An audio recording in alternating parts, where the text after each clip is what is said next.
Good evening, everybody. Welcome to TED Talks Ball. Got a special Friday evening edition with Amin the Dream.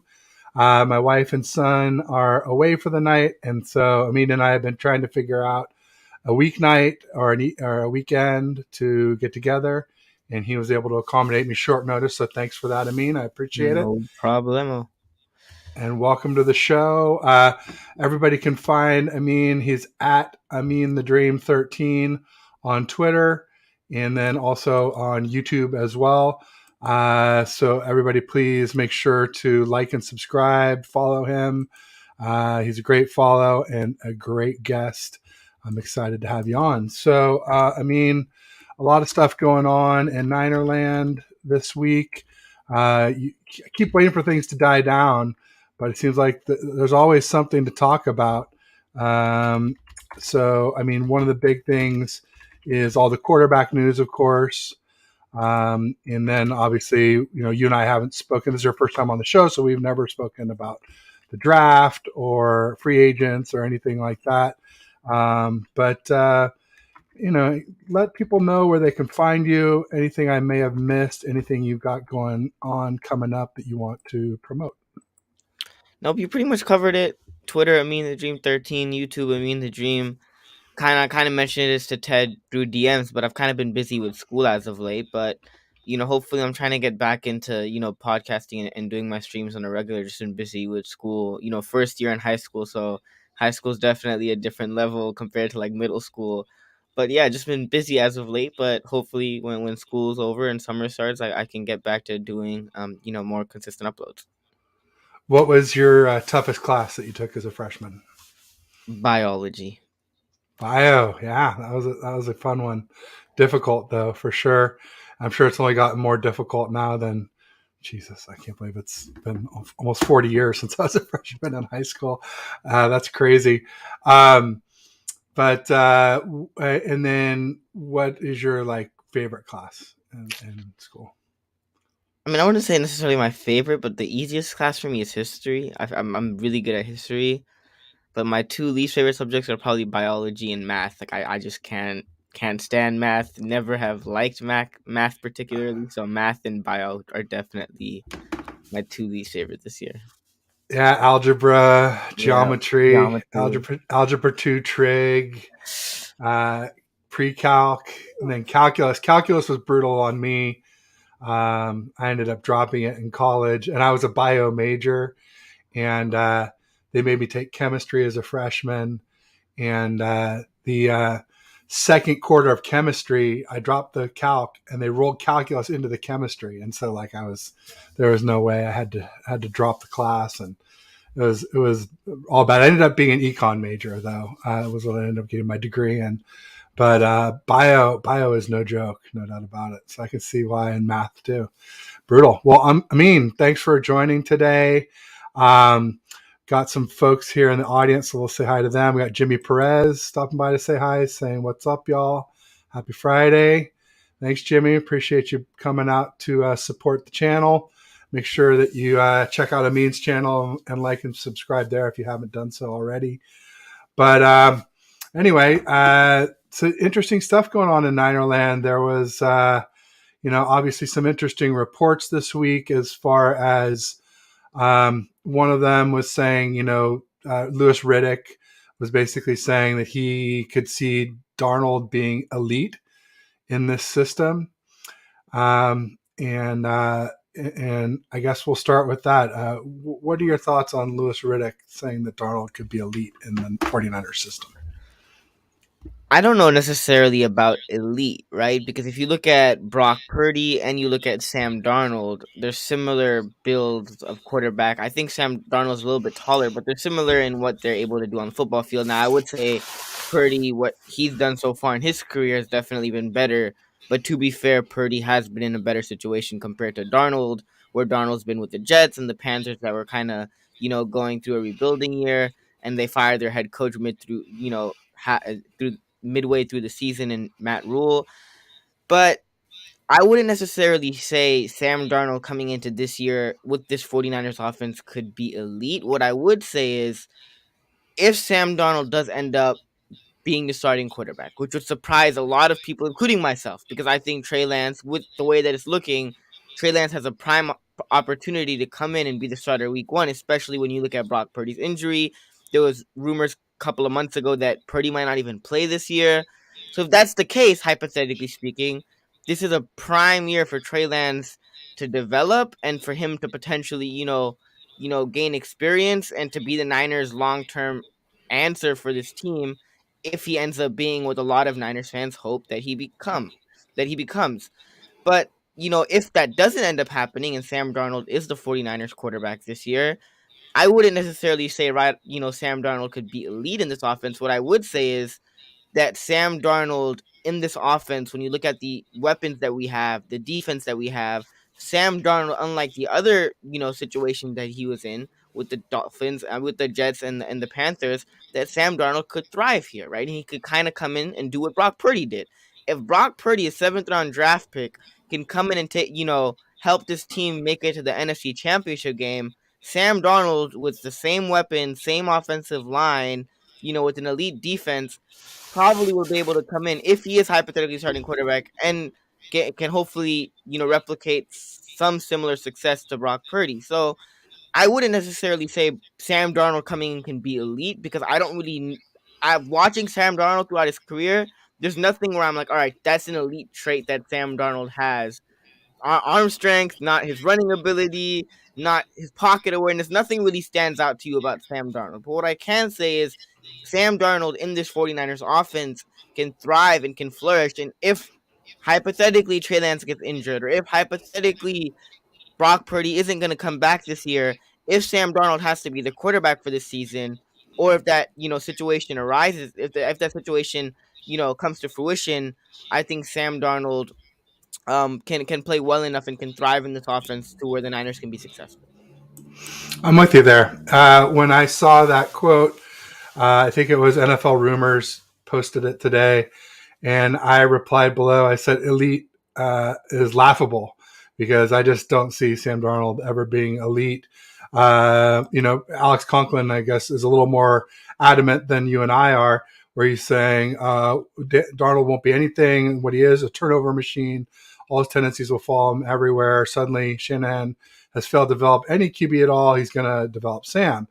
And I don't think that Shanahan has to develop Sam. I think Sam, before these, stories started coming out, I was saying I saw some parallels with Sam Darnold and Alex Smith early years, because Alex Smith had five different offensive coordinators with us in his first 5 seasons. Same thing with Sam Darnold, a lot of bad weapons. If they weren't bad coaches, there was just a lot of turnover, which is bad. So I don't think that Shanahan has to develop Darnold for him to be better. But like you said, give him a better offensive line, better weapons, a better system, maybe help deciding who to throw to. I do think that turnovers will always be an issue for Sam Darnold. He has been a turnover machine. I'm not saying he will be for us, but I am saying maybe if he has more turnovers than, say, Purdy or Lance, who I do think will have less, maybe he can make up for that some by slinging it, by airing it out and throwing deep. He definitely seems to like to make aerobatic throws that are exciting. And so I don't think that'll fully make up for his turnovers, but I think, because when I say Alex Smith, they're obviously very different styles. Alex Smith is very conservative. It's 3rd and 7. Alex will get you 6 and you'll have to punt. Whereas Darnold, like we said, turnover machine to this point. But he does like to sling it, and I think that can help make up for it some. Alex also said something before. They said Purdy will never win a Super Bowl. He's not beating Allen Mahomes or Burrow. He just doesn't have the arm strength, size, and defenses will catch up. Sadly, have to watch fans tear Trey. Love to get your thoughts on that, Amin, before Can I add something to what you said about Darnold real quick? Absolutely. Yes. Well, Darnold, right? Darnold. If you look at his career, is kind of a turnover machine. But when you look at this Niners offense in particular, and one of the reasons why I could say that he'll thrive if that opportunity comes to fruition, is because you look at what the Niners are really good at, and what the Niners offense has been predicated around, and what they've been successful at is running the football. So if you look at in his other teams like the Jets or like the Panthers, Sam Darnold had to throw the football. You look at a lot. Like I'm not obviously a quarterback. You have to throw the football. So let me rephrase my words here. But with this Niners offense, you don't have to come in and have Sam Darnold throw 50 passes.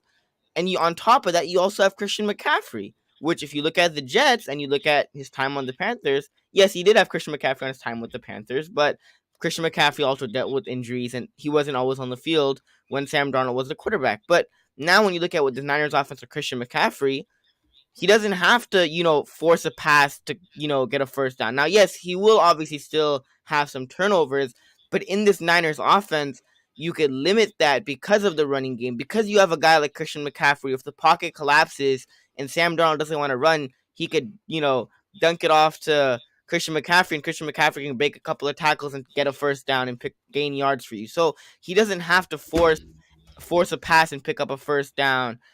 And because you have Christian McCaffrey and because this running game is so good, you could limit and kind of disguise those turnovers in a way and limit those turnovers because Sam Darnold doesn't have to do everything. He doesn't have to force passes on third down if the pocket is collapsing or the pressure is getting to him. He has a guy like Christian McCaffrey. He has a guy like Deebo Samuel. He has weapons that can help him. So yes, Sam Darnold, yes, in his past, and when you look at his career, is a turnover machine. But in this Niners offense, in this Niners system, I think you could limit some of his turnovers. I think so too. It makes perfect sense. I mean, very well said by you.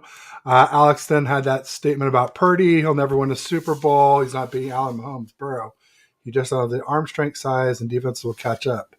So I'd love to get your thoughts on that. It's tough I because mean, some might even say that Purdy is just a dink and dunk quarterback. But we'll get into that one a little bit later. But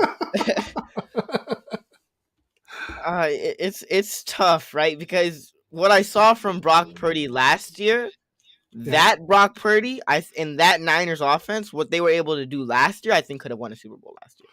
yeah. I mean, correct me if I'm wrong, but like, let me. I'll give you my thoughts and see if it resonates for you. Which was NFC Championship game. I'm saying coin flip. Whoever has the ball last probably wins between us and the Eagles. Super Bowl, if we make it to the Super Bowl against the Chiefs, probably not quite a coin flip. Maybe 55-45 Chiefs or 60-40 Chiefs, but still eminently winnable. Just I wouldn't bet on us, even money to win. Yeah. Sort of that's what I thought. No, that's totally fair, and I agree with you. It's like going back to last year, right? The addition of Christian McCaffrey, and you look at what Jimmy Garoppolo and when Brock Purdy was the quarterback and he was under center, the Niners were scoring 23 points with Jimmy Garoppolo under center, and then with Brock Purdy, they were scoring 31 points. Now, also a huge part of that was Christian McCaffrey, and he helped out a lot. But you look at the offense of Brock Purdy, Kyle Shanahan, you could tell Kyle Shanahan trusted Brock Purdy, and because he trusted Brock Purdy was able to execute the offense. He was confident, and Brock Purdy, the timing, the accuracy, Brock Purdy just made right decisions. He made the right decisions and he made smart decisions, right? So when you look at what Brock Purdy was able to do last year, he didn't turn over the football much and he made smart decisions, right? Whereas Jimmy Garoppolo, I'm not trying to bash Jimmy Garoppolo, but Jimmy Garoppolo, he would make sometimes one or two bad decisions per game, and you were like, okay, Jimmy, what are you doing there? That was kind of dumb. You just threw it directly to Bobby Wagner, a linebacker. What are you doing? Right? Whereas Brock Purdy last year, he didn't make too many mistakes. So when you have a quarterback that doesn't make too many mistakes and that plays turnover-free football, and when you have such a great defense, I mean, if Niners fans thought you could win a Super Bowl with Brock Purdy last year, well, why would it change? Now, the only thing that I would say is if he had the regression because of his elbow. Now, if he has a regression and he kind of, and he's not the same, then maybe, you know what? Yeah, they might not be able to win a Super Bowl with Brock Purdy. But if it's the same Brock Purdy as last year, or if he comes back even better, then yeah, the Niners can definitely win a Super Bowl with Brock Purdy. You look at some of the plays that Brock Purdy had last year. In no way am I comparing him to Patrick Mahomes, but there was that one play, I think it was against Seattle or Tampa Bay, where the pocket was collapsing. He was rolling to his right, threw in the back of the end zone, and Ayuk dropped a highlight reel. Otherwise, that would have put in Brock Purdy on like Sports Center's top 10 plays of the evening or the weekend. But that, like, Brock Purdy, yes, there's nothing that when you watch Brock Purdy, there's nothing that really stands out, right? When you look at Trey Lance, physical, great runners, tall, has a great arm, can throw the deep ball, has a much stronger arm than Brock Purdy, is mobile. there's things when you look at just from a characteristic standpoint and just traits that Trey Lance has, you're like, all right, those stand out to you. With Brock Purdy, that's not necessarily there, but Brock Purdy just makes the right decision. And he plays turnover-free football. He does what he has to do, right? Without making mistakes. He makes the right decisions without making mistakes.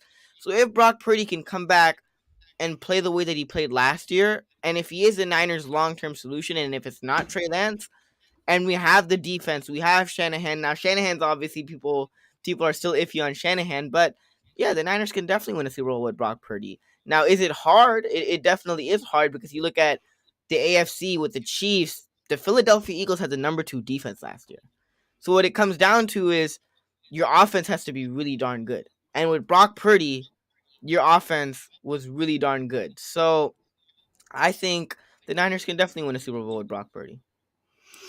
I do too. It just gets tougher and tougher the more we start paying like Bosa and Ayuk and these big players. We got dink and dunk content creator. Ted got jokes today. I love it. Let me call out some people who are here real quick too, because we had Jimmy Perez, Alex Conklin. We got Almighty Finesse saying was good. He's saying G-Man. Now I don't know. So he says Nick. So I guess he means New York Giants. I wasn't sure if maybe he meant San Francisco Giants because we call our baseball team the G-Man, but I'm going to assume he means the New York Giants. He says Sam Darnold is trash. A lot of people in New York feel that way. Although I was noticing a lot of Jets fans arguing with me today, talk about, oh, Sam Darnold, he's going to take the starting role and never look back. I'm like, wait, didn't I just say this about Lance? What the heck is going on around here? But I think the Jets want redemption. Like, oh, see, we weren't that bad. Darnold, he just needed a good system, and he could have been good. And it's like, just enjoy Aaron Rodgers and let Darnold go, I think, because he's, I mean, like we said, he could be better here. I just don't think he'll ever be great, or And I don't certainly think he'll not ever be great. elite. I don't think he'll ever be elite, quote unquote elite with the Niners. No, me neither. Got Jess from East Coast Red and Gold saying, what's up, Ted and Amin? Thanks for joining, Jess. Steve Suprema said, you sneaky devil. I was in the stream earlier from about 5:30 till about 10 minutes to 7 with Ryan from No Border Sports. He has a great Friday night show, so everybody should check that out. But I told him, I was like, hey, I got a stream with the mean at 7, and maybe I'll pop back over afterwards. So it was all on the up and up. I just wasn't going to announce it on his channel, like, hey, I'm doing a show. I don't want to pull people from his show to mine. So I would never do that to another creator. So that's why, Steve-O. And then he was saying the fumbles, he was laughing. Alex, he said he ran out of characters. What he meant was Trey will start the first 4 weeks, and if SF starts a slow year over year, except 2019. Yeah, so 2019 we started 8-0. 2020 we were heavily injured, so you can kind of throw that one out the window. But then 2021 3-5, 2022 3-4. So here's something. If we like, I think you like Lance, right? I mean, like you said, you like Purdy. He's done better, but like we haven't seen Lance with CMC. We've barely seen him with Kittle. I think Purdy still is better, but how much is hard to say until we see like apples to apples, similar setups. But let's just say Purdy's a little better, but he's not ready. Do you think there's any logic to starting Sam Darnold week 1 because it's Pittsburgh and because they're like in Pittsburgh, right? And because they're like 15-1 or whatever they are in the last 16 years in opening days, like where it's almost better not to be the week 1 starter because it's almost a scheduled loss starting there against the Steelers, and then let Lance or whoever come in week 2 and kind of get the glory against the Rams, which, we've swept them the last 4 seasons in a row.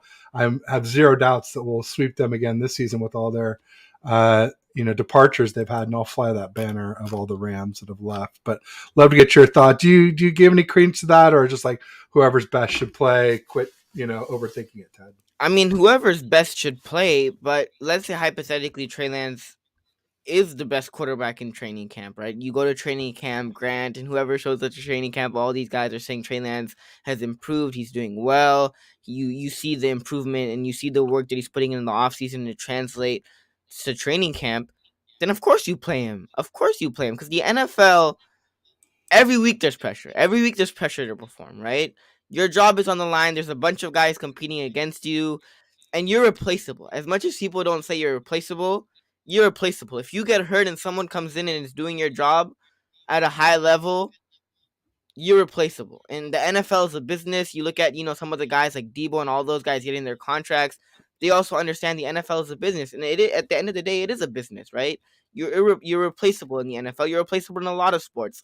Now, there are some players, right, like that you might say, you know what, those guys aren't replaceable, like the Patrick Mahomes of the league, or maybe even Josh Allen, you might consider as irreplaceable. But a guy like Trey Lance, especially with this Niners team with Brock Purdy and quote unquote Sam Darnold, if he doesn't perform well, he is replaceable. But the thing is, now this whole conversation between Lance and Darnold, everybody's been saying Sam Darnold, former third overall pick with the Niners, he could have a revival. His career might have a career. He might revive his career, and with the Niners and Kyle Shanahan. But here's one thing that people aren't mentioning is that Trey Lance was also a third round pick. The difference is Trey Lance was the 49ers third round pick. And you gave up assets to go and get Trey Lance. Sam Darnold wasn't your pick. So whether or not Sam Darnold plays this year or not, he doesn't play, he doesn't even see a snap this year, it doesn't really matter. If Trey Lance is healthy and Brock Purdy isn't able to go, and Trey Lance gets beaten out, there's going to be people talking. But if Trey Lance is the week one starter, or you're making that decision, and both these guys had a good training camp, you have to start Trey Lance because he's your third overall pick. You invested to go out and go get this guy. You didn't invest to go and get Sam Darnold. Sam Darnold wasn't your pick. Darnold was a journeyman. He was bouncing around teams with the Jets and the Panthers, was a free agent, and you signed him to be your backup. Trey Lance was your pick. So when it comes down to who's a starter week one, if I'm the Niners and I see some flashes and some potential from Trey Lance, and he's doing relatively well, and he's not sucking in training camp to the point where I'm like, I can't put him on the field week one, we're gonna lose. No, but if he's able to do well in training camp, and it's a battle and it's a competition, and you see the improvement from Trey Lance, you have to start Trey Lance week one, especially the weeks that Purdy's injured or that he's not able to go, because you invested the picks and the assets to go out and get Trey Lance. He's your guy. And it's Shanahan's and Lynch's quarterback coach, Brian Greasy, whoever's involved's job to get him ready and for him to develop and flourish with the Niners. Because that's the guy. That's the guy you picked. If you wanted Mac Jones, you should have drafted Mac Jones. Now, I would have hated Mac Jones on this Niners football team. But when you go and make the pick and you decide you want this guy, you have to make sure and you have to set him up and put him in a position to succeed. And Trey Lance, with obviously we'll talk about, I think we might talk about the workout and things like that. But you see, Trey Lance has been putting in the work. Trey Lance has been putting in the work. So when you have a guy that's dedicated, that understands that I have to put in work to get better and to improve, and he's putting in that work, and he understands that I have to put in work to be better, and he's putting in that work, and it's up to you now at that point. And if he shows it in training camp, then it's up to the coaches and the Niners staff to put him in a position to succeed week one, like they did Brock Purdy. They put Brock Purdy in a position to succeed. Now, credit to Brock Purdy because he actually executed and capitalized on the opportunity that was given to him. Now it's Trey Lance's job to obviously capitalize if he's a starter week one. But the Niners, coaches and coaching staff have to put him in a position to succeed. And like I said, what it comes down to is Trey Lance was your pick. So now at a certain point, like, he has to play. If he's healthy and he doesn't play, the national media, Niners fans, was Trey Lance a bust? They already talk about the last year and a half. Trey Lance might potentially be a bust. Brock Purdy's this, Brock Purdy's that. Are they gonna trade Trey Lance to the Tennessee Titans for Malik Willis? Like, all these, rumors and different things get, thrown out. But Nothing would make Lobs happier. but now, if Trey Lance is healthy, I think you have to give him the opportunity to prove himself. What if it's a coin flip going into week one and they're having trouble deciding? Wouldn't it be perfect just to stick Sam Darnold in there where he's probably going to get beat up by the Pittsburgh defense in Pittsburgh, and then boom, here comes your savior Trey Lance in week two. And I mean, unless it backfires and Sam Darnold does well, and then you got to stick with him. Yeah. Unless Sam Darnold does well, or unless hypothetically Darnold gets hurt early and then Trey Lance gets run up the middle in between the tackles, and then Trey Lance hypothetically gets hurt, and then you're Brock Purdy, he'll be back. So I wouldn't put it past Kyle, I'll say that, but we're all hoping that isn't the case. Dang, that's rough sledding there for sure. Um, so as far as obviously we saw the report where you know Trey Lance was working out with Mahomes, and Mahomes was saying that he really likes Trey and he feels like he's hardworking, and that his words match his actions, and basically that he believes in Trey, that he sees a lot of himself in Trey Lance. I thought that was really encouraging today, and I even tweeted something like rough day for Lance haters, because it's just the kind of thing that most of Trey Lance fans like myself have been waiting for or feeling. It's something that I've been feeling the whole time, and I just wanted somebody else to say it, somebody maybe a little more credible, because there's been an issue with some fans not being credible compared to, say, coaches or ex-players or scouts who supposedly have more credibility in their takes. But it's kind of interesting, I thought. Yep. I mean, like I kind of mentioned earlier, is that Trey Lance, you see that he's putting in the work. And I'm a huge Trey Lance believer, right? I got his jersey a week after the draft. Like, I wanted Trey Lance. I remember, before November, before the draft, I was looking at quarterbacks, and this is before when we had the 12th overall pick. You saw Jimmy was leaving, and I ended up seeing like an ESPN, story or ESPN like documentary on Trey Lance and his upbringing and how he was doubted. He wanted to play for Minnesota. They didn't want him. So when you look at when I was watching that, one thing that I learned is that every step of the way that Trey Lance was doubted, he overcame it. Every step of the way that Trey Lance was told he couldn't do something or there was a hurdle, he overcame that hurdle. Going back to high school, going back to college, he didn't get to play at Minnesota, but it ends up doing well at North Dakota State. Now, obviously, D2, a lot of people say is D2, but you look at Trey Lance, he's been able to overcome a lot, not only in his life, but the way in just his football career in general. So, when you look at, you know, Trey Lance, I forgot what the original question was. I'm going back and I forgot what the original question was. Oh, just yeah, I was just talking about how Mahomes and his quarterback Oh yeah, coach yeah, yeah, really believed in Lance. There's also a report that they had corrected some of his mechanical issues, that was getting more spin on the ball, yeah. and the big thing was no more arm fatigue after 150 throws. He wasn't having soreness or fatigue after that, so that was looking really encouraging as There well was a too. quote. There was a quote from the quarterback coach that said he was making monumental strides every single day. Yep. Right, he was making monumental strides every single day. So when you look at Trey Lance, now obviously I'm hoping it translates, but at the same time, one thing that Niners fans have to also understand is that this is Trey Lance's first year, so it's not going to be 100% pretty. It's really not. There might be times where you might see Trey Lance or he might struggle, or that he might have a bad throw there, or an interception here. But one thing that I love about Trey Lance is obviously the potential, and that's why I feel like the Niners drafted him. And that's also another reason why, unlike a Mac Jones, who everybody was projecting to go to the Niners, I wanted Justin Fields or Trey Lance, because those guys, if they pan out for you, can potentially be top 10 quarterbacks. Not only not be only your franchise guy, but can be top 10 quarterbacks in the NFL or even top 5. Right? Trey Lance has that potential. He has that capability. So does Justin Fields. Now with the Bears is obviously different. Different. Who knows how well they'll develop him? Right now he's primarily kind of a running back, but in this Niners offense, with the big arm, with the running ability, and what's the work ethic? Because there's a lot of guys like, and this is the most famous example, but going back to Jamarcus Russell, a guy that everybody talked about, could throw the ball really far, had the skill set, but because he didn't have the work ethic, really didn't care about football, thought he was already great, he didn't pan out. You look at Trey Lance, and and that's the thing, right? And like, I'm not a scout, I'm not a GM, but one thing that I always look at is, yes, there's guys that might be super talented, but if you don't have the work ethic, or you don't really enjoy football or don't love it, and you don't have a work ethic to want to be great, you might be super talented, but you might suck. Right? You could be super talented, you could be the fastest guy, the strongest guy, but if you don't really care and you don't want to put in the work, you might be trash, right? and and that's the thing, right? Hard work beats talent when talent doesn't work hard, right? So when you look at Trey Lance putting in the work, trying to get better, I'm hoping it translates on the field. But that's a good thing for me. And I'm not trying to bash Jimmy Garoppolo, but he's always the main example because he's been the Niners quarterback.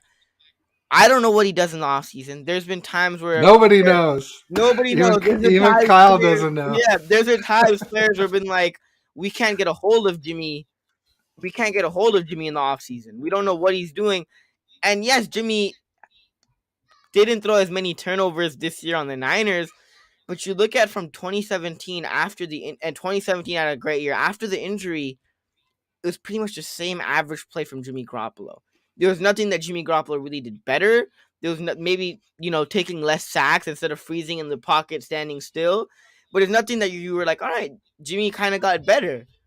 With Trey Lance, if he's putting in the work and he has a full year this year and he's continuing to put in the work with these guys, with Trey Lance, he's going to be amazing.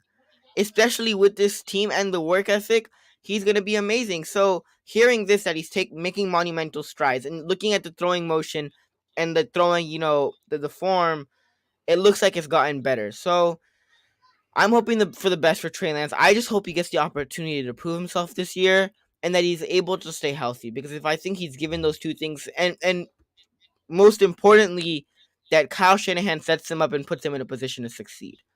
Because I was going back to this when Lamar Jackson was projected to go hypothetically to the Niners. Not projected, but people were throwing Lamar Jackson and Niners name in there. And I was like, if the Niners hypothetically made a trade for Lamar Jackson, which would be blockbuster, which nobody would expect, would you expect Shanahan to utilize Lamar the right way? And that's the same question that I have with Trey Lance. Is that you've seen that he's been able to do it with Purdy, but Lance is not Purdy. Lance has a bigger arm. Lance is mobile. And you saw Shanahan use Lance's mobility by running him in between the tackles last year, which ended up getting him hurt. So going into this year, if he puts in all the work, you see the development, he has a good training camp, week one arrives, are you going to make him run in between the tackles? Are you going to use him like a running back? Or are you going to actually put him in a position to succeed, give him, a screen pass here and there, run the football, basically set him up and get him comfortable as every game or every drive that you see him getting more comfortable.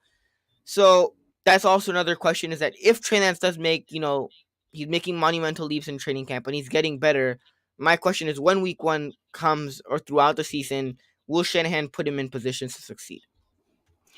I sure hope so. I'm hoping that having Christian McCaffrey will help make the difference. You said Jimmy didn't improve, and statistically he did, but I blame or credit CMC for that. It caused him to go through his progressions and know that he sort of had the pot of gold at the end. The Christian McCaffrey would always find the hole in the zone or the man coverage to give him an easy outlet, if all else failed. So no doubt about that. Let's see here. Steve-O Supremo saying Lance was hurt outside the hashes. I don't think so.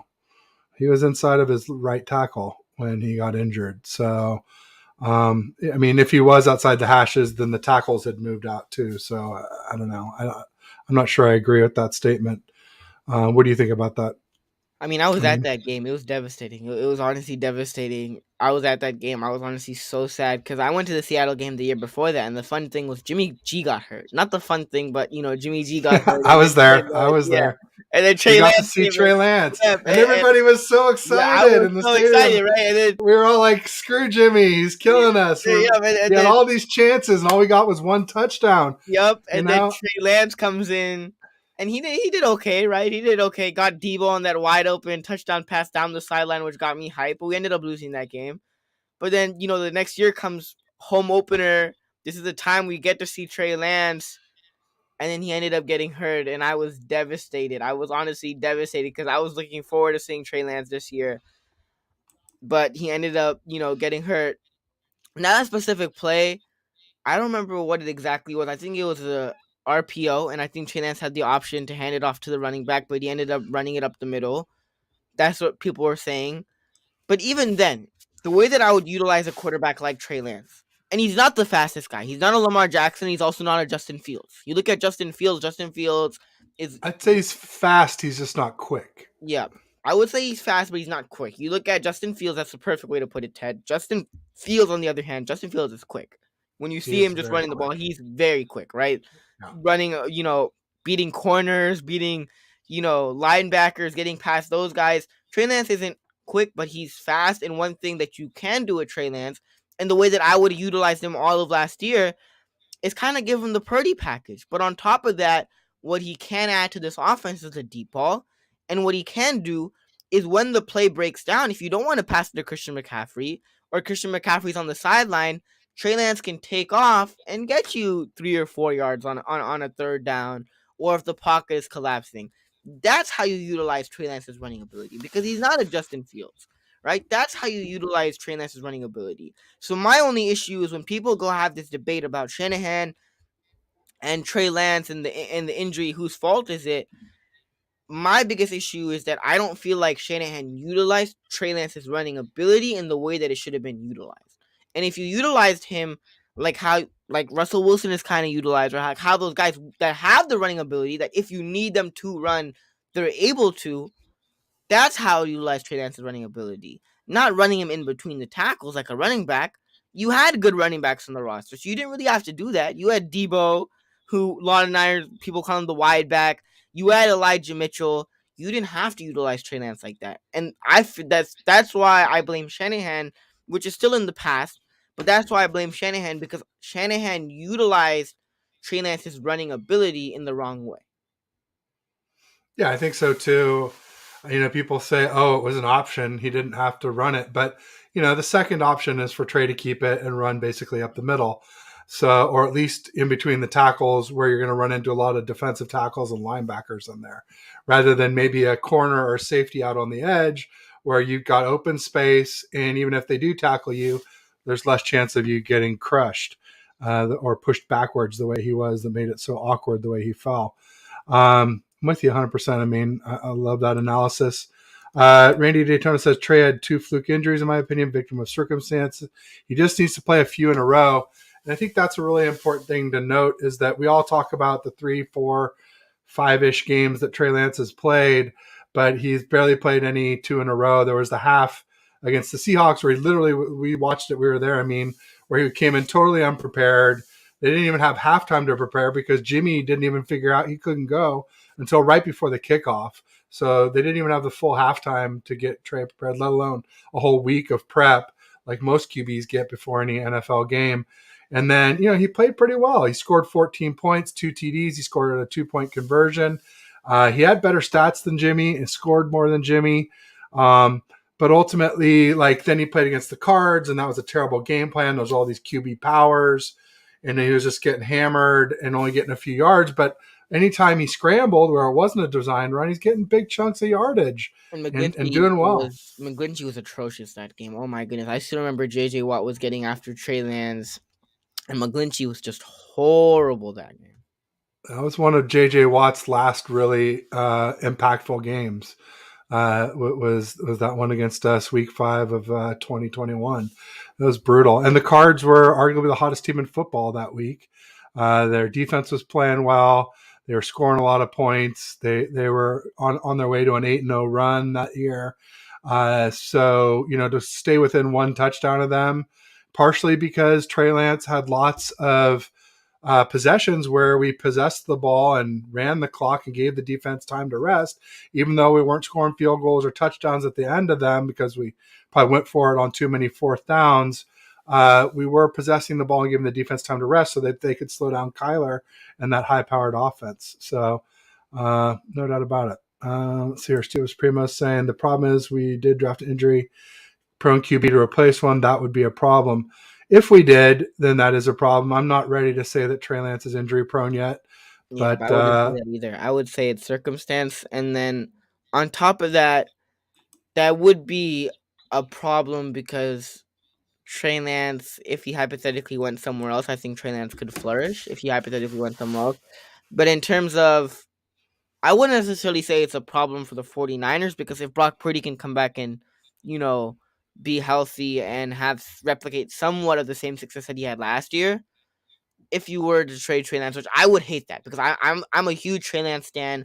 I have his jersey. I love Trey Lance. I want Trey Lance to be the future guy. As much as I love Brock Purdy, if both of these guys are able to stay healthy and we see a sample size of Lance 6, 7 games, 8 games, and I like what I'm seeing, I would much rather have Trey Lance than I would have Brock Purdy.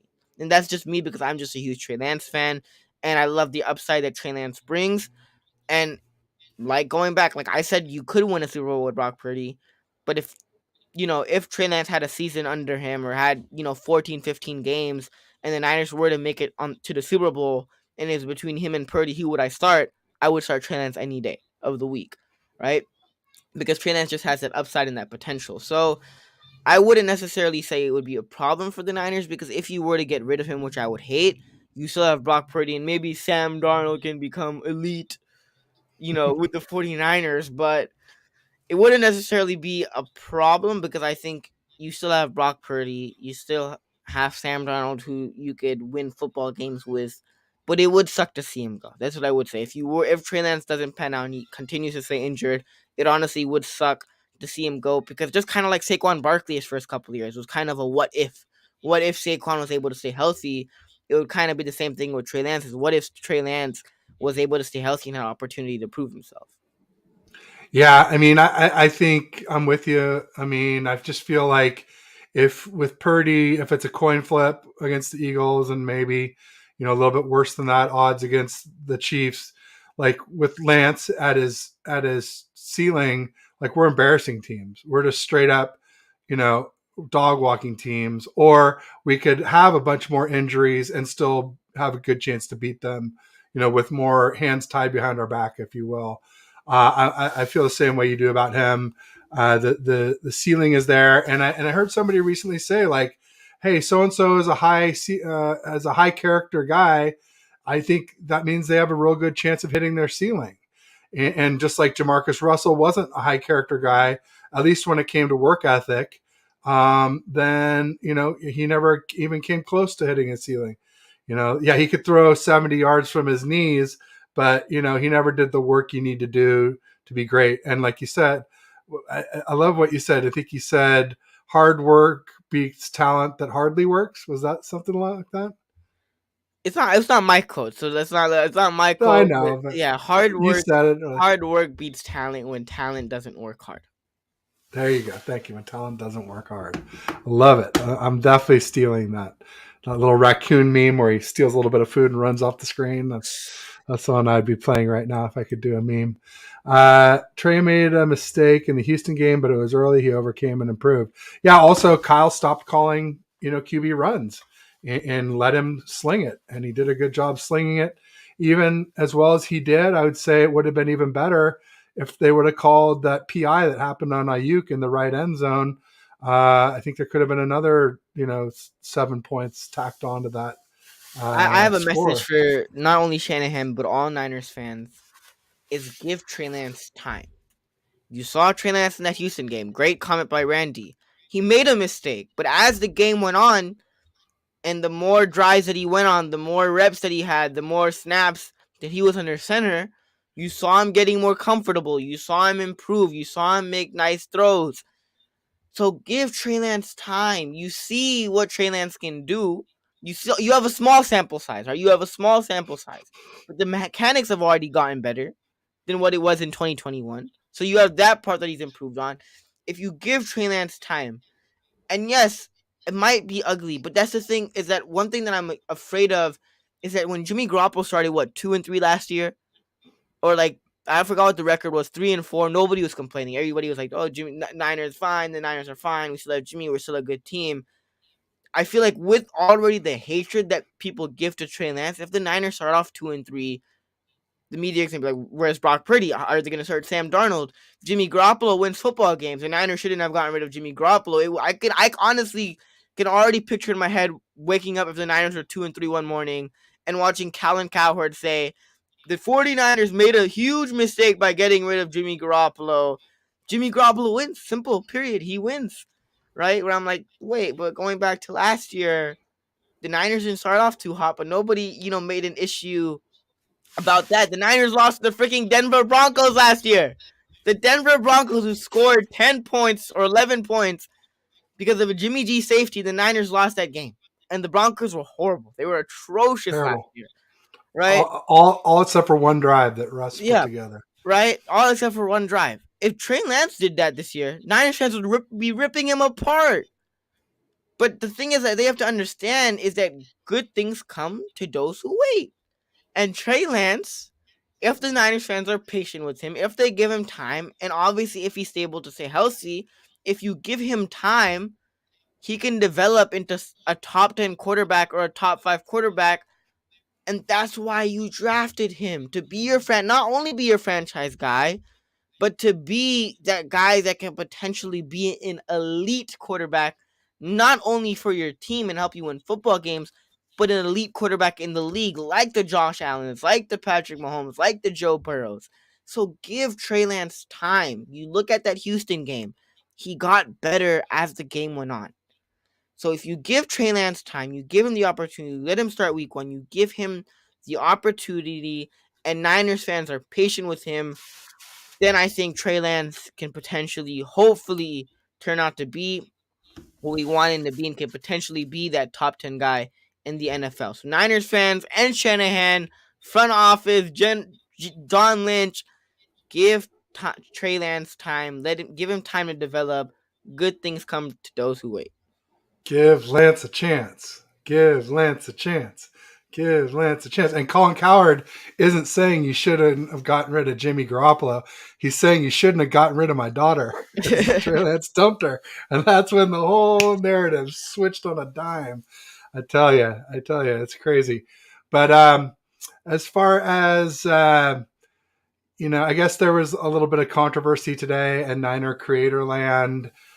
Somebody said that, I guess a few people have said that Brock Purdy is dink and dunk. And someone took exception to that and said, well, who are you? You're basically not credible. You're just a fan.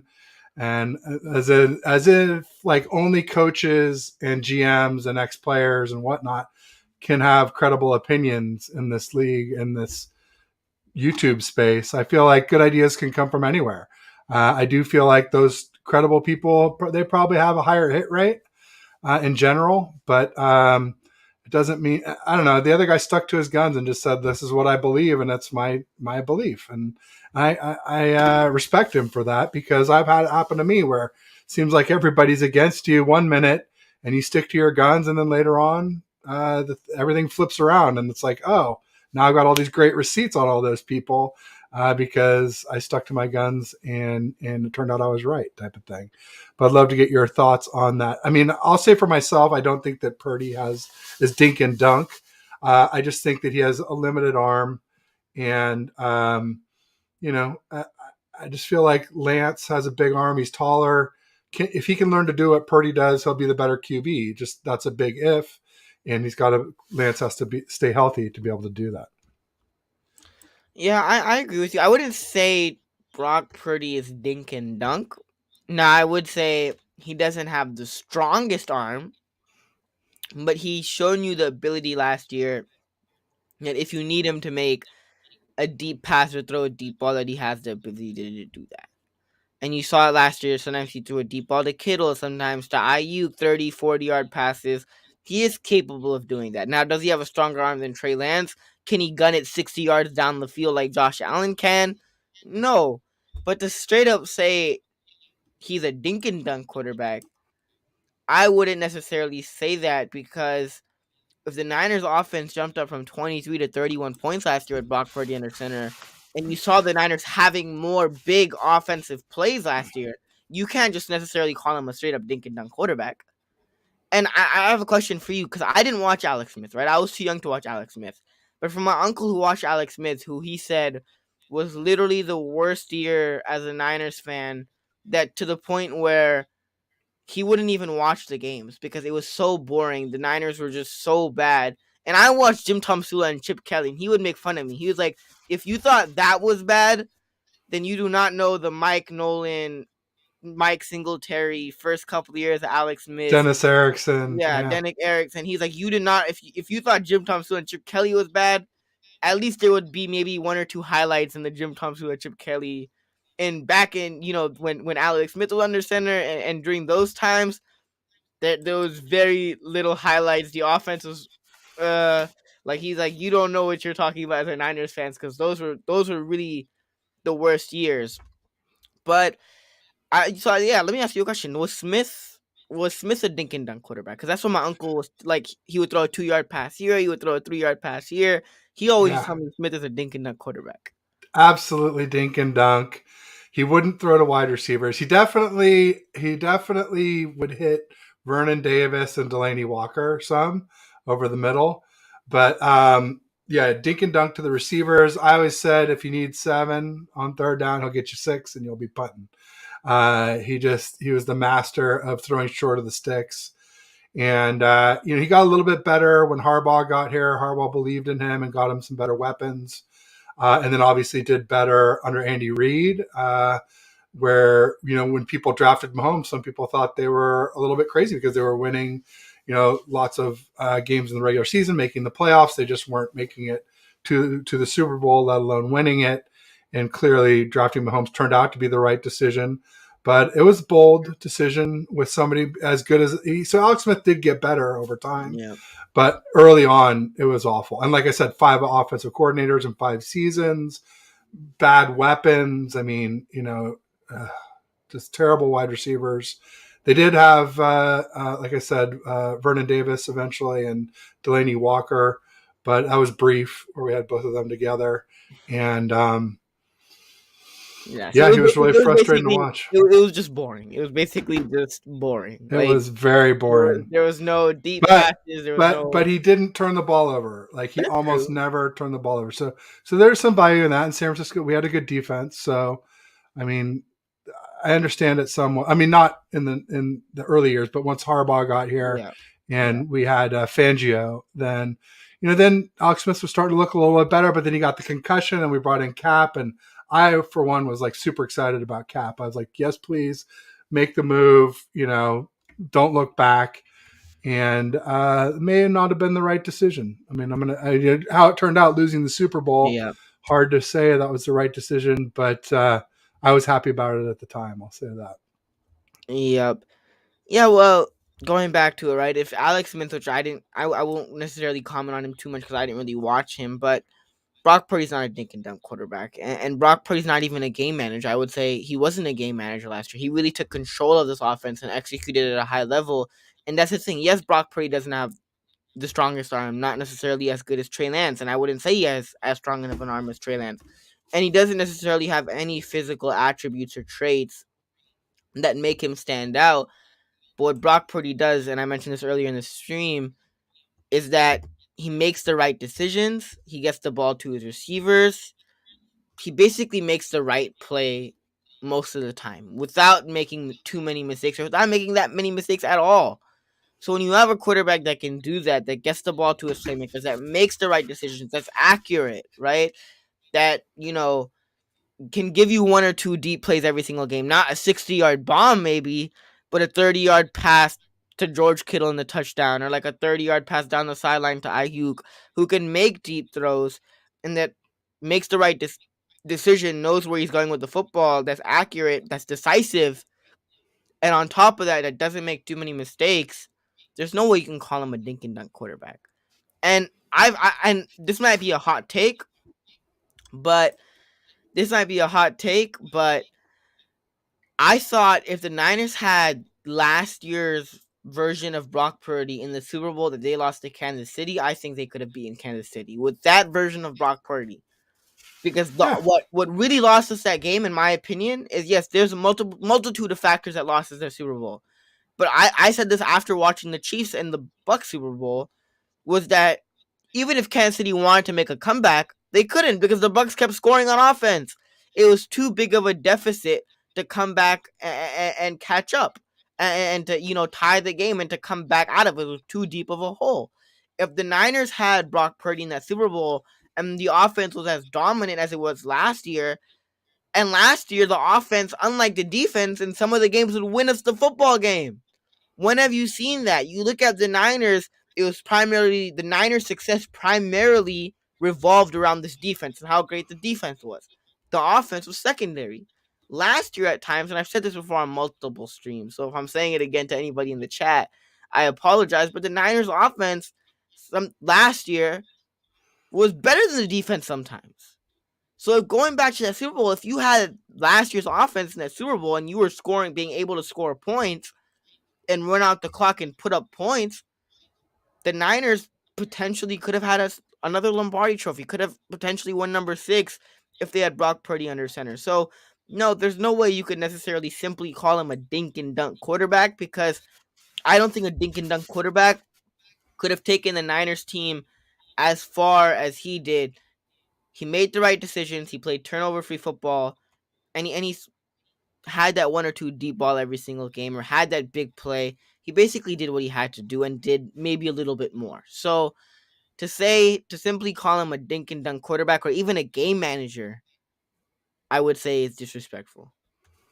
Yeah, I think so a little bit for sure. And just I want people to know that when I say I like Lance, it doesn't mean I don't like Purdy. And like you brought up, I mean, this is the best this offense has looked under Kyle Shanahan, was with Brock Purdy, CMC, this group of weapons, scoring 34 plus points a game. Really impressive. I think you're right. I think we definitely would have beaten the Chiefs if we had this offense with the 2019 defense. So I think now what we're trying to do is recreate that 2019 defensive line by signing a Javon Hargrave and drafting Robert Beal, who could be a defensive end for us, to go with Austin Bryant and Hyder, and hopefully Drake Jackson, steps up in his second season. Could be a really powerful defensive line. Obviously, we got Kalia Davis coming off his redshirt rookie year. And then T.Y. McGill played pretty well for us last year. Obviously, Eric Armstead. So a lot of good folks in the middle there, too. So I'm excited about the defense. I'm excited about 2023. My only concern is like the travel, the negative 20 rest days that we have, while some teams like the Jets and Bears, and I forget the third team, are plus 12, literally 32 days more. And like a 4-month season, they're getting over a full month more rest than we are during that season. I think that, I think the Ravens were like plus 9. So they're going to be 29 days more rest than us. I was saying I might change my prediction for the Niners-Ravens game, in that knowing that they will be rested and we won't. And it's towards the end of the season where all that stuff starts to add up. I was normally going to pick us to beat the Ravens. Maybe I'm saying Ravens beat the Niners. Maybe instead of 13-4, it's 12-5, or maybe even 11-6 for the season. I don't know. That's sort of more what I'm thinking. I haven't really looked in depth at the schedule, but I think the Niners definitely win more than 10 games. That's all I'll say right now. I haven't looked at the schedule, but I think they'll definitely win more than 10 games. I'm gonna be safe. No doubt I'm not gonna play and make a bold prediction, but I think the Niners definitely win more than 10. There you go. I like that. Hated it when, I mean, my minimum's 11, so I'm with you 100% there. Hated it when we went down 10 points with Jimmy. That would be a loss, likely. Absolutely. Here we go. Dink and dunk quarterbacking is not pejorative. It's the mode of production. If you look at Purdy's production, passing numbers, definitely a dink and thus far in his career. I mean, I think dink and dunk takes away what Purdy does really well, which is those 10 to 20 yard passes. And those are not dunks. Those are mid-range. So I think he does a really good job with the outlet passes to CMC and short passes. Like Amin said, he's super accurate, makes great decisions, has great pocket presence. I just hope to see Trey Lance do more of that himself, learn to do some of those things that Purdy does so well. And honestly, even if Purdy's ready week 1, I'd love to see us start Trey Lance anyway, just because for me, the best quarterback room in the playoffs means Lance has gotten some experience. I think the worst thing we could possibly do is have Purdy be ready week 1, play him all season. He gets injured end of the season or early in the playoffs, and then you're throwing Trey Lance in there and nothing's changed. He's gotten absolutely no more experience. I think we have a weaker quarterback room that way, personally. And yes, partially I might maybe agree with this, but stats don't always tell the full picture, right? And I hate to go and bring him up again. I'm sorry. I know you're a Las Vegas Raider, but Jimmy Garoppolo, if you're going and applying the similar logic, right? If you're going and applying a similar logic, when people say Jimmy Garoppolo wins, it's the same kind of thing if you're looking at just his stats. Yeah, sure, stats. I don't know exactly what his stats are. I'm pulling it up right now. Brock Purdy stats last year. I think it was what, maybe like 7 touchdowns or 11 touchdowns. I don't know exactly what Brock Purdy stats were last year. But if you're going by the same logic, it's like me saying Jimmy Garoppolo wins. But if you go in depth and watch the Niners and watch them play, do they win because of Jimmy Garoppolo? Is it Jimmy Garoppolo wins, or is it the Niners and how good of a team that he has, and he just is a good enough game manager for that particular week for us to win? So yes, the stats. Let me look up Brock Purdy stats real quick. Go for it. And then while you're doing it, I'm going to say something from that stream earlier today where the dink and dunk disagreement went down. And the guy saying that Brock isn't a dink and dunker. And I think we're getting at the argument a little bit wrong, because ultimately one was just saying that arm strength was limited. The other one was saying he had prerequisite arm strength and that's all that matters. And I just totally disagree with that. That I think having a strong arm allows you to zip balls into tight windows in shorter distances and allows you to throw greater Purdy did distances. that. Purdy did that last year. He did that at times. He Okay, did, he so did. yeah, But real quick, what I was going to say was the thing that came up was one of the people kept saying, "Well, Purdy won. Purdy won. All he did was win," and it was like this Jimmy argument. And the other guy saying, "Look, I'm a basketball coach, and I analyze wins just like I analyze losses. You can still look for shortcomings even when you win. Just yeah, because you win a game doesn't mean you just go, okay, yeah, everything's perfect. We won the game." yeah. So that was something I thought was interesting that came out of that today. No, Purdy, 13 touchdowns and 4 interceptions. Emiliano, why I agree with you. 70% of his passes are less than 10 yards. Now, that's fair to say. But when you look at on the field, what Purdy does, unlike Jimmy Garoppolo, is that he can throw the deep ball. He's shown you the ability to do that. He can. The Niners, with him under center, had more explosive plays, had more plays downfield. So, yes, 70% of his passes might be less than 10 yards. Sure, I can't deny that. That's the statistics. But at the same time, to simply purely call him a dink and dunker, I wouldn't even say it is fair. And I wouldn't even say it's fair to even call him a game manager, because what Jimmy did was a game manager. Jimmy was a pure game manager, relying on the run game, making good decisions. What Brock Purdy did, what maybe the first week against Miami, he was a game manager. But outside of that, he wasn't a game manager. Outside of that, Brock Purdy made things happen for the Niners. He would make spectacular throws. He would make spectacular plays. He would extend certain plays, like I said, the play to Ayuk in the back of the end zone. He would do things like that. So, unlike Jimmy Garoppolo, where I would say sometimes the Niners would win in spite of him in certain situations, with Brock Purdy, sometimes the Niners would win because of Brock Purdy. And I wouldn't necessarily say, wins are a quarterback stat, but sometimes the Niners would win because of Brock Purdy and how well he played. Going back to the Las Vegas game last year, the defense was getting cooked by Jarrett Stidham. And the Niners offense and Brock Purdy stepped up and won them that game. Yeah, I So, mean, QB wins, I would say, it's not everything, but it's not nothing either. There's yeah, something to it. You don't want to read too much into it, because clearly QB wins were misleading with Garoppolo. yeah, And they might be a little bit with Purdy too. I mean, we did have the best weapons and the best D. Our O line, maybe not the best, but a very solid O line. And Kyle, one of the best coaches. So yeah, I mean, people say, well, Purdy's had top 5 QB stats. I'm like, well, if you have the best weapons and one of the best coaches, maybe top 5 still isn't as good as we could be, right? I mean, with a better QB. So, but I'm with you 100%. I mean, I love what you had to say. And I didn't mean to cut you off. So, Steve-O said Lakers, Lakers. where do you say that? Don't call my stream anymore, Ted. You sour Warriors fans. I hope he's talking about us Lakers. Even though we're down 2-0 Um, right now. Even though we're down 2-0 right now. But okay.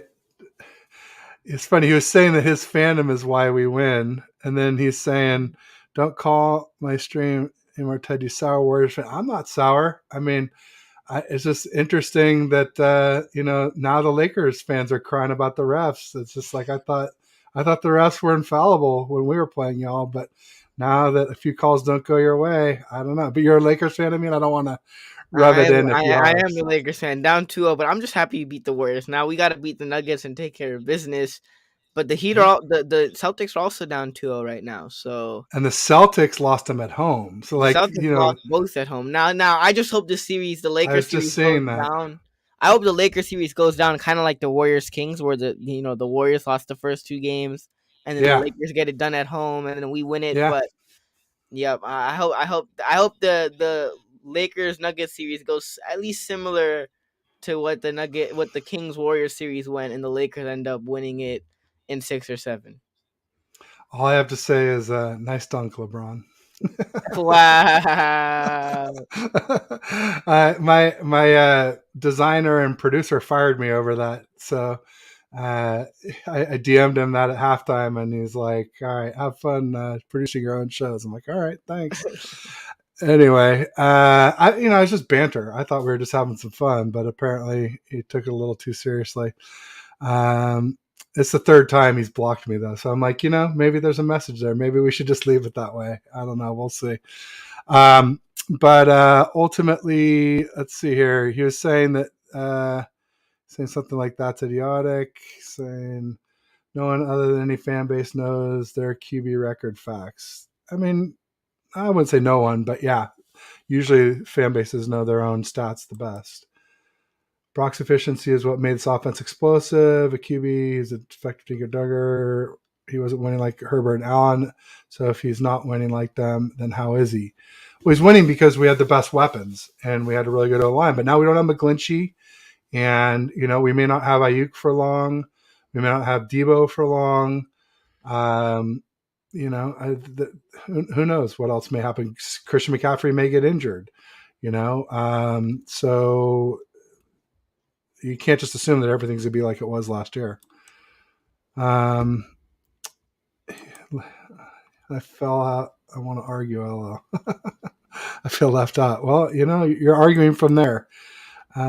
Anyway, well, we're coming up. We're over an hour here. I know we were going to try and keep it to an hour. Was there anything else you wanted to go over? Did you want to talk at all about the draft at all? Or I'm not gonna lie. I haven't really. I know who the Niners drafted, but I haven't really looked at and watched film on a lot of these guys, so I wouldn't no, that's fine. necessarily, you know. No, that's fine. That's fine. I'm not going to press you on something you don't feel fluent on. But maybe that's something for us to get back together and talk more about when you're feeling more up to date after, your studies are done. You have more time to study up on the Niners. We can do that. But you were awesome today. I really appreciate you making time for me, Pleasure, especially short pleasure notice. talking. Pleasure talking football with you today. Anytime you want me on, I love talking football with you. We actually agree on a lot of things. I'm not gonna lie to you. Before I came on here, I don't know why. And shout out to Jack Hammer because I love Jack Hammer. But I thought you Jack's and Jack great. Hammer had a lot of the similar takes. And because I've seen you, I don't know if I've seen you on a show before, but I thought you and Jack Hammer just have a lot of similar takes in how you guys view Trey Lance and how you guys view the 49ers. No, But if you look at us on the timeline, we're always arguing on the timeline oh, because okay. yeah, because I'm a Trey stan, and he pretends like he's not a hater, but he's a hater. Don't let him fool you.